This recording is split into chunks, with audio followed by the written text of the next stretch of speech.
நித்திய ஸ்துதிக்குரிய பரிசுத்த கருணைக்கு பக்தியாய் ஆராதனை எத்திசையும் புரிவோம். நித்திய ஸ்துதிக்குரிய பரிசுத்த கருணைக்கு பக்தியாய் ஆராதனை எத்திசையும் புரிவோம்.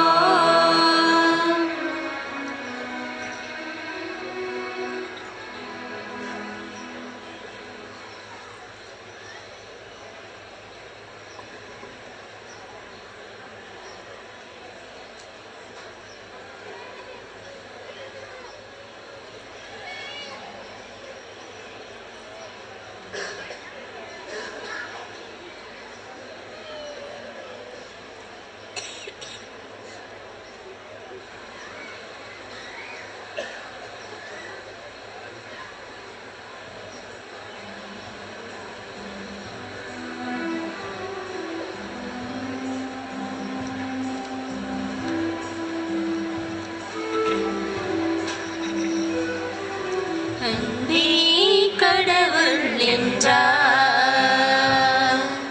அன்புக்கு ஈடேது சொல். அன்பே இன்பம் என்றார், அன்புக்கு விலையேது சொல். அன்பே கடவுள் என்றார், அன்புக்கு ஈடேது சொல்.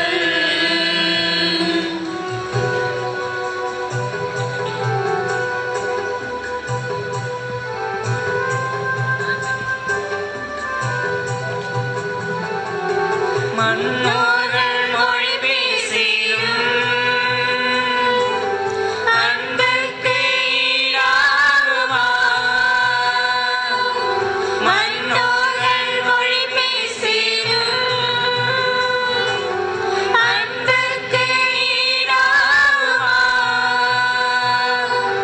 விண்ணோர்கள் மொழி பேசியும் அன்புக்கு ஈடாகுமா?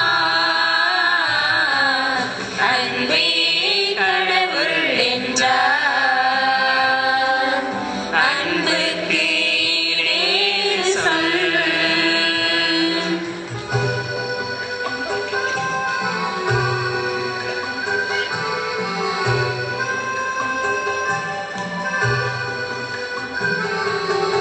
இறைவாக்கு சொல்வரமும் அன்புக்கு ஈடாகுமா?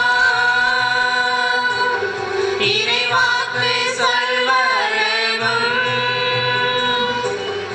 அன்புக்கு ஈடாகுமா? மறைபொருள் உணர்பொருளும் அன்புக்கு ஈடாகுமா? அன்பே கடவுள் என்றார், அன்புக்கு ஈடேது சொல். அன்பே இன்பம் என்றார், அன்புக்கு விலையேது சொல். அன்பே கடவுள் என்றார், அன்புக்கு ஈடேது சொல்.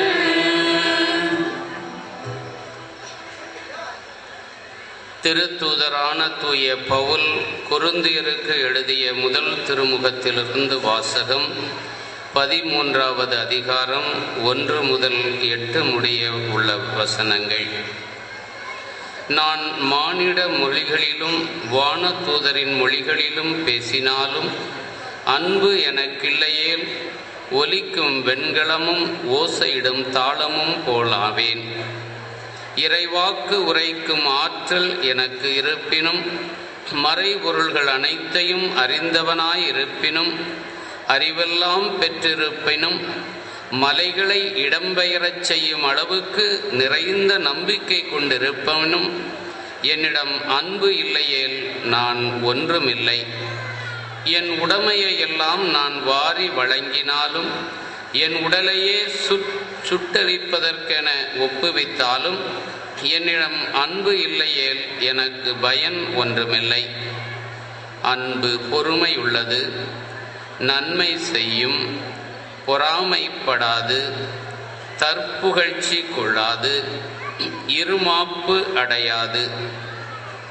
அன்பு இழிவானதை செய்யாது, தன்னலம் நாடாது, எரிச்சலுக்கு இடம் கொடாது, தீங்கு நினையாது.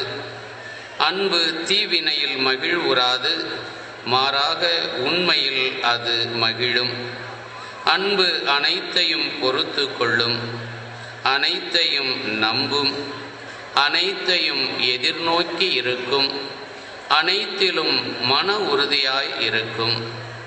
இறைவாக்கு உரைக்கும் கொடை ஒழிந்து போம், பரவச பேச்சு பேசும் கொடையும் ஒழிந்து போம், அறிவும் அழிந்து போம். ஆனால் அன்பு ஒருபோதும் அழியாது. இது ஆண்டவர் வழங்கும் அருள் வாக்கு. நன்றி.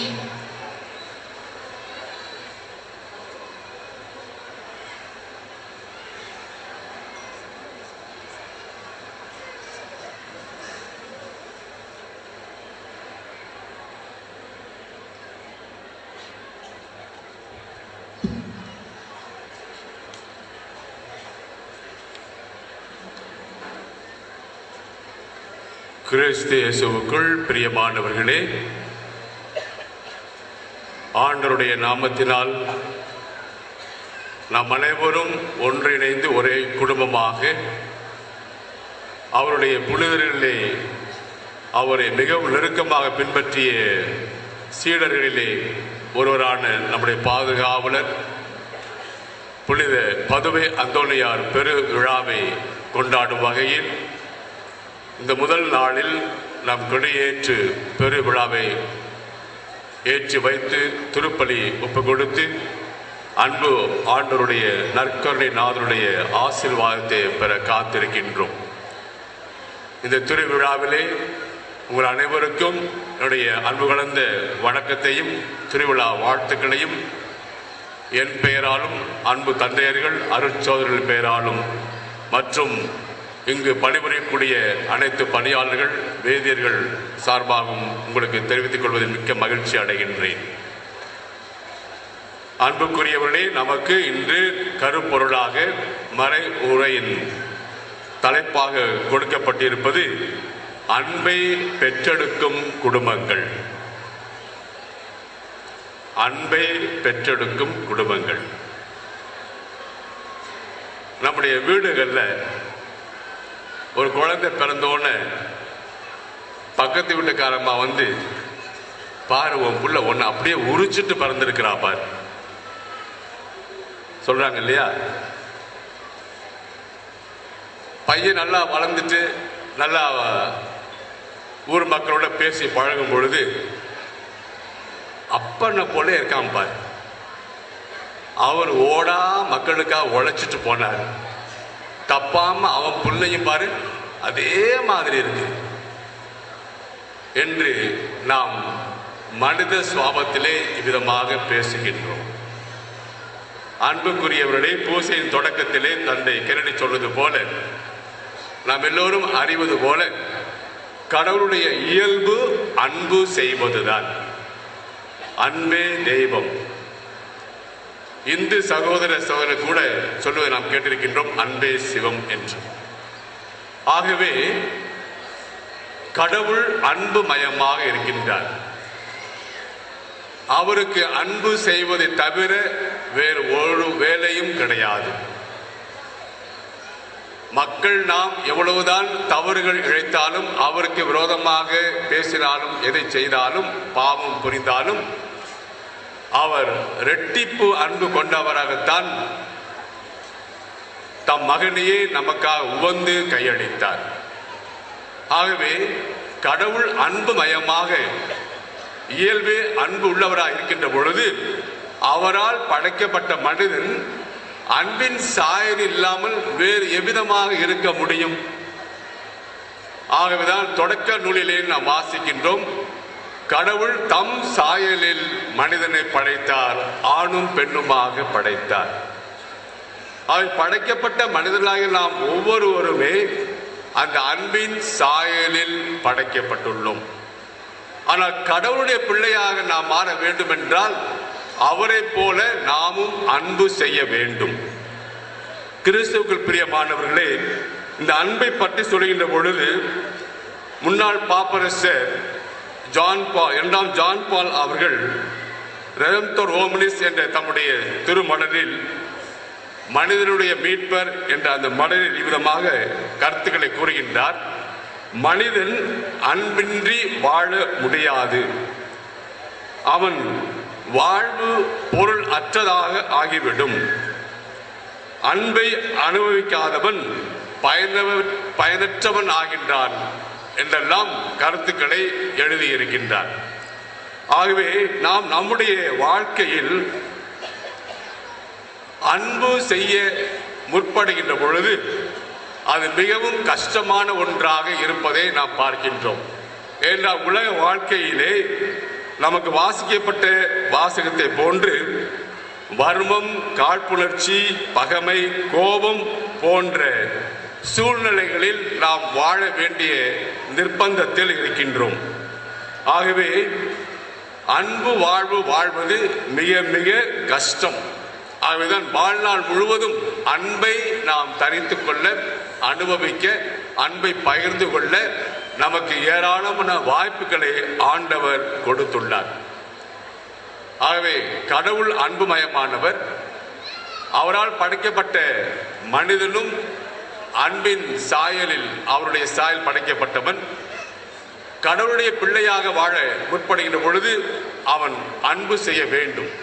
அன்பு செய்யாதவன் வாழ்க்கையில் பொருள் காண முடியாது, வாழ்க்கையில் பிடிப்பு இருக்காது, அர்த்தம் இருக்காது, சமுதாயத்திலே பயனற்றவனாக அவன் ஆகிவிடுகின்றான்.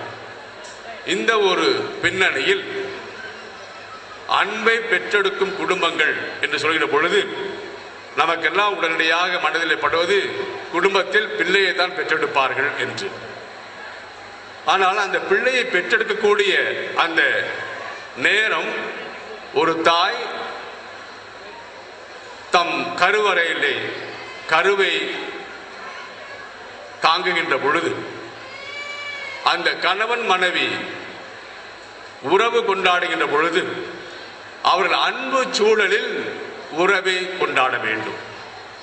ஏனென்றால் பல சமயங்களில் நாம் கடவுளை பார்த்து கோபப்படுகின்றோம், அவரை வெறுக்கின்றோம். எனக்கு ஏன் இத்தகைய குழந்தை பிறந்திருக்கிறது என்று. அதற்கு காரணம் கடவுள் அல்ல, நாம் தாம். கணவன் மனைவி வெறுப்பு உணர்வோடு, கோப உணர்வோடு, குடி வெறித்தனத்தோடு, காழ்ப்புணர்ச்சியோடு, வேண்டா வெறுப்பாக உறவு கொள்கின்ற பொழுது தன் மனைவியுடன் அந்த குழந்தை அது கருவாக இருந்தாலும் அது பாதிப்புக்கு உட்படுகிறது என்பதுதான் உளவியல் கூறும் உண்மையான யதார்த்தம், உண்மை.